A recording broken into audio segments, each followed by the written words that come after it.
એ આજે અમાર રે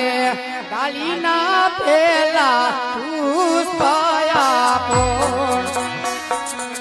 જય હો મારા વાલા એ પુષ્પને પરણીએ ઝુલાવયાની સેવા આની સેવા કરજો નવા નવમાં સેવાના ફકીરે હલકારી આવશે તમારે ઘેર જય હો કાળિયા ઠાકર જય હો બાપ જય હો બાપ અરે ભગતરાજ અમરદાના પુષ્પા પૂછું આજ સવારે તો માટે વાંજા મેળના ખાતર આવ્યા હોય તો તમારા રાજમહેલમાં પધારો અમરદાના પેલા પુષ્પ લેતા જાઓ નવનો માસ સેવા કરજો આ પુષ્પનું જતન કરજો ભગતરાજ સેવા થકી મારા ભાઈ ધારી આપના રાજમહેલમાં અવતર